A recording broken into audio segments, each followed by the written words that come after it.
Hello everyone, Beau here. Today we're going to be looking at a landscape, and this is something you don't see me do too often, but I love landscapes.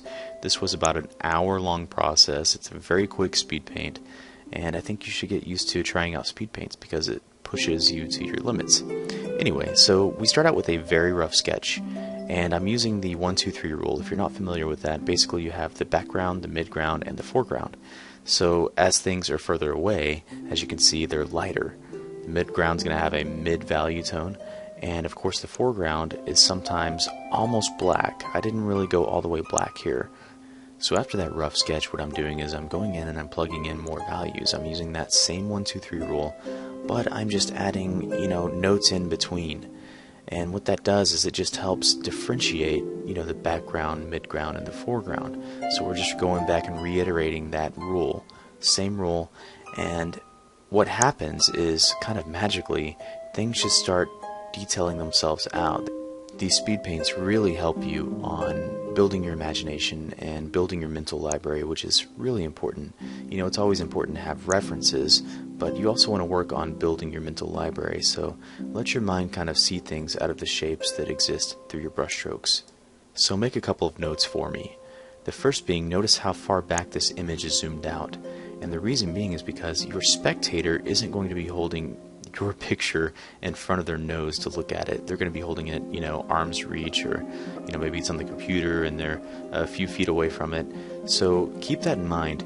Working this way is also going to help you develop a new skill, and that skill is speed and efficiency.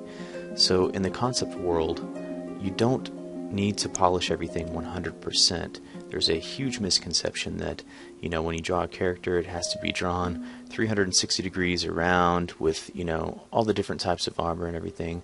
A concept is just that. It's a concept. It's an idea. Your sole purpose is to prepare it for presentation and to get your idea across very quickly and efficiently. That way the team can decide if they want to build off of it or not. So as we plug in these values, you'll notice that I'm taking into consideration where the light source is coming from. In this instance, it's coming in from the right side, so you can tell that's reflecting on our mountains and castle and all that. And I also threw in a quick textured canvas above everything too, just to give it a little bit of a roughness. And depending on who you are, this is the exciting part or the scary part, and that's adding some color. So between those layers, I just did a quick overlay, blend mode, and started putting in some cool color schemes. This is a desolate castle. It's up in the mountains, so we want there to be snow to kind of add to that element of isolation. Maybe you're having a little bit of trouble deciding what colors to do.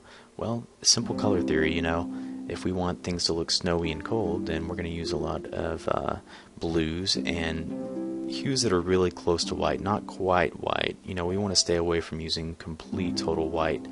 So we're going to lay down some snow. And keep in mind that our light source is coming from the right side, so what that will do is the sun will reflect on that side of the snow and the snow will pop out. That's what's happening right now. And the left side we can add kind of that light blue to give the implication that there are shadows of the snow on that side of the mountains. So almost magically, thinking about that light source and taking that into account when we paint these snow caps on these mountains is really bringing this piece together. It's a common mistake that artists make, beginners and some intermediate. They forget to make interesting light sources or take them into account altogether. And it just makes for a really bland art piece when you do that. And really the last thing we do as we touch up on some of these highlights is we kind of take the smudge tool and smudge around some of the base of the mountains very lightly, just a very subtle thing to give the implication that there is some fog and mist. That being said, I would like to thank everybody for tuning in and watching. Subscribe if you haven't subscribed already. Make sure to hit that like button for these if you enjoy this kind of work, and we will see you next time. Thank you so much. Goodbye.